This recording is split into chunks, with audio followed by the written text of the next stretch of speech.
Christmas ദൈവത്തിൻ്റെ സ്നേഹം മനുഷ്യരിലേക്ക് ഇറങ്ങി വന്ന ദിനമാണ്. ഒരു ചെറു കഥയോടെ തുടങ്ങാം. തണുപ്പുള്ള ഒരു ക്രിസ്മസ് രാത്രിയിൽ ഒരു കുട്ടി തൻ്റെ അമ്മയോട് ചോദിച്ചു, അമ്മേ, ദൈവം നമ്മെ സ്നേഹിക്കുന്നുവെന്ന് നാം എങ്ങനെ അറിയും? അമ്മ ആ മകൻ്റെ കൈ പിടിച്ചുകൊണ്ട് ഇങ്ങനെ പറഞ്ഞു, മകനെ, നിന്റെ ചോദ്യത്തിന് ദൈവം തന്ന ഉത്തരമാണ് പുൽക്കൂട്ടിലെ ഉണ്ണിയേശു. അതെ, തൻ്റെ ഏകജാതനെ നൽകുവാൻ തക്കവിധം ദൈവം ലോകത്തെ അത്രമാത്രം സ്നേഹിച്ചു. ക്രിസ്മസ് ദൈവത്തിൻ്റെ സ്നേഹം വാക്കുകളിലല്ലാതെ ജീവിതമായി തീർന്ന ദിനമാണ്.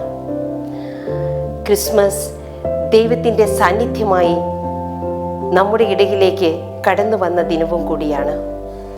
ദൈവം സമ്പത്തിനെയോ ശക്തിയെയോ അല്ല അയച്ചത്, മറിച്ച് ദൈവത്തിൻ്റെ സ്നേഹമാണ് ഒരു ചെറു പൈതലിൻ്റെ രൂപത്തിൽ. പുൽക്കൂട്ടിലെ ഉണ്ണിയേശു നമ്മെ പഠിപ്പിക്കുന്നത് ഇതാണ്: യഥാർത്ഥ സ്നേഹം ലളിതമാണ്, വിനീതമാണ്, ത്യാഗപൂർണമാണ്.